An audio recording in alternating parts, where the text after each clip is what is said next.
Good morning. Thank you. I'd like to start off by thanking the organizers for inviting me to speak today. These are my disclosures.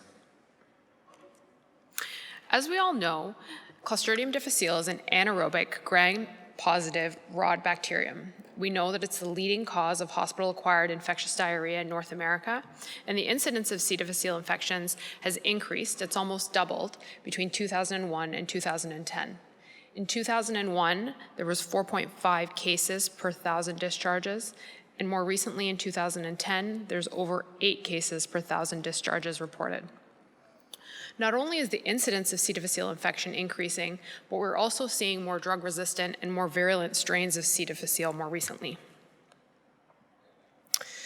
C. difficile infection requires disruption of the gut microbiome, and that usually happens after exposure to antibiotics. This decreases the variety as well as the numbers of bacteria in the colon, allowing for colonization of the colon with C. difficile, with particular risk factors such as old age, hospitalization, and PPI use. The bacteria then release toxins which disrupt the epithelial cell integrity, allowing for an inflammatory cascade with release of inflammatory mediators and pseudomembrane formation. There are a variety of presentations of C. difficile ranging anywhere from mild diarrhea to life-threatening sepsis, and we know that we can categorize severity and potentially predict treatment failure, but no good tools exist to do this. There's no consensus. I've put up here one categorization tool reported recently from a paper in JAMA, which uses biochemical markers such as white blood cell count or creatinine to differentiate between mild, moderate, and severe colitis. However, when making that distinction between severe and severe complicated or fulminant colitis, you really have to take the clinical picture into context, looking at the patient's hemodynamic stability as well as their intra-abdominal findings with ileus or megacolon. In certain cases, the treatment patterns or the treatment recommendations are quite well thought out. In non-severe patients with C. difficile colitis, oral antibiotics are usually the treatment of choice. And depending on the availability, depending on resistant patterns at your center, and depending on whether the patient has recurrent, you may use one of these oral antibiotics. In patients who have more severe disease, you may include IV metronidazole as well as oral vancomycin. And we recommend that these patients have close monitoring as well as early surgical consultation. There may also be a role for fecal transplantation in this group, although that window is pretty small and not a lot of centers do offer fecal transplantation. In patients, however, though, who present with fulminant colitis, they do get their oral and IV antibiotics, and these patients are often the ones that we're taking to surgery. Luckily, only a small proportion of patients who develop C. diff infections actually progress to fulminant C. difficile colitis, and these patients obviously have a severe systemic inflammatory response. I think we can agree that there are some absolute indications for surgery in these patients, such as colonic perforation or necrosis. Then there's some more relative indications, such as the development of an abdominal compartment syndrome. And then there's obviously the most subjective indications where we think clinical deterioration on maximal medical therapy is a reason to take somebody to the operating room, as well as worsening peritonitis or hemodynamic instability. Traditionally, the treatment of choice was a total abdominal colectomy, and surgeons believe that by removing the entire infected colon, you are getting source control, but you're also removing the tissue that's driving that systemic inflammatory cascade. There was some debate probably about how much of the rectum or rectosigmoid to leave behind, but I think most people agree that by taking out the majority of the intra-abdominal colon, you're going to achieve the outcome that you want. Most people agree that there's no role for segmental colectomy in these patients, so if you're going in to take out the colon, you should take it all out and not just a portion that's perforated or necrotic.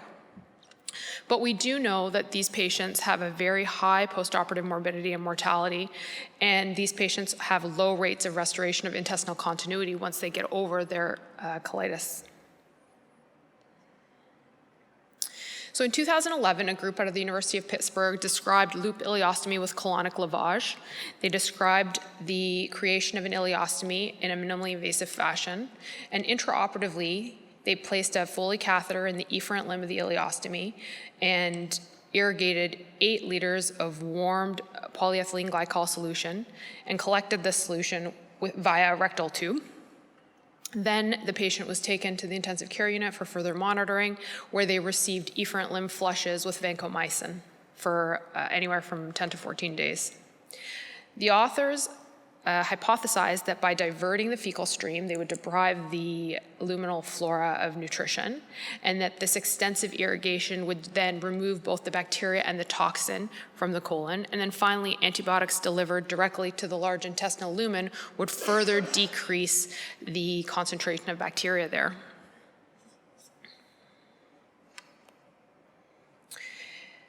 They evaluated 49 consecutive patients over a 20-month period. 6 of these patients, their families did not want surgery, so they went on to have comfort measures only, and 43 patients were deemed candidates for surgery.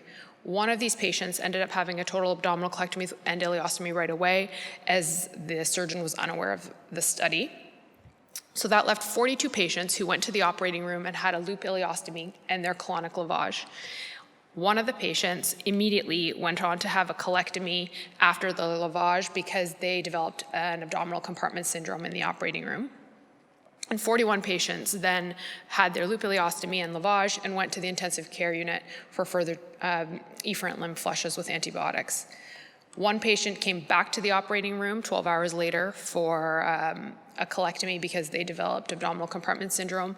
And then one patient came back to the operating room for a colectomy approximately 10 days later because they had clinical deterioration again. Interestingly, the pathology on that one patient showed that their colitis had pretty much resolved. I should note also that the majority of these patients went into the operating room for a laparoscopic loop colostomy, and they did in fact, loop ileostomy, and they did in fact have a laparoscopic loop ileostomy. So 42 patients were treated with loop ileostomy and colonic lavage, and all of these patients had resolution of their leukocytosis and their clinical signs of C. diff infection. The mean time to normalization of the white count was approximately 6 days. In the postoperative period, one patient did develop recurrent C. difficile infection after receiving antibiotics for urinary tract infection, and this patient presented with abdominal pain and increased mucus discharge from the rectum. They were treated with a 14-day course of vancomycin flushes through the efferent limb of the stoma. Of the patients who survived at least 6 months, the majority of them, 76% of them, actually had closure of their ileostomy and restoration of bowel continuity once they got over their initial illness. So the authors then compared these 42 patients who had loop ileostomy and lavage with the preceding consecutive 42 patients treated at their hospital who had a colectomy. And as you can see, the two groups were quite similar in terms of age, gender, Apache score, as well as other preoperative variables such as white blood cell count and band count. Their primary outcome was to look at postoperative mortality at 30 days, and you can see that the group who had a laparoscopic loop ileostomy and lavage had a significantly lower mortality rate at 19% as compared to those patients who had a colectomy, who had a mortality rate of 50%. The key messages from this article was that loop ileostomy and colonic lavage, when compared to total abdominal colectomy, was associated with lower mortality. The majority of these patients were able to salvage their colon, with only 3 of them having to go on to have a colectomy afterwards. Most of these patients were able to have a laparoscopic loop ileostomy created, and the majority of these patients did end up having restoration of their bowel continuity.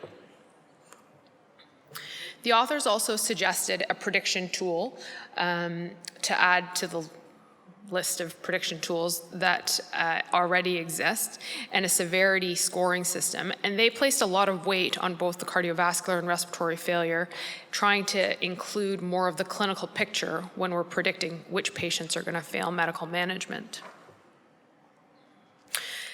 Since then, 3 other groups have published reports. All of these studies are retrospective. So the first group is a single-center retrospective study looking at 10 patients who had loop ileostomies versus 13 patients who had a colectomy. There's no statistically significant difference in overall mortality. The next study here is a multi-centered retrospective review from 10 centers looking at 21 patients who had loop ileostomy versus 77 patients who had a total abdominal colectomy. And again, there's no difference in overall mortality in this group. But when they did an adjusted 30-day mortality, adjusting for preoperative confounders such as age, timing of operation, renal failure, the use of vasopressors, they did find a statistically significant difference in mortality, with a mortality rate of approximately 19% in the ileostomy group and 40% in the colectomy group. And then finally, the NSQIP data has been evaluated looking at over 400 patients who had a colectomy and 47 patients who had loop ileostomy. And again, there's no difference in mortality when comparing these two groups. The key messages from these other studies is that the evidence is definitely less convincing in support of loop ileostomy with colonic lavage. There was no identifiable short-term or long-term mortality benefit when looking at loop ileostomy in comparison to total abdominal colectomy. One of the studies reported a very high rate of recurrent C. diff in patients having loop ileostomy, with 57% of them getting loop ileostomy, 57% of them getting recurrent infections after loop ileostomy. They did support that there was a high rate of colon preservation, high rate of restoration of intestinal continuity, as well as a high rate of loop ileostomy creation. Another study also reported that there was less intraoperative blood loss, as well as fewer intraoperative complications, or fewer intraoperative transfusions, which does make sense because it's a shorter operation. So in summary, my interpretation of the literature has found that really there was initial promising results out of the group from Pittsburgh, but this has not been reliably replicated. I don't think there's any survival benefit for loop ileostomy with colonic lavage. However, there are other benefits, such as increased colon preservation and increased restoration of intestinal continuity. I think that it does appear to be safe. The majority of these patients do well, and it can be performed laparoscopically, but I'm not sure that we still have enough supporting the sole use of loop ileostomy and lavage as a treatment of choice for fulminant C. diff infections. Thank you. Thanks a lot.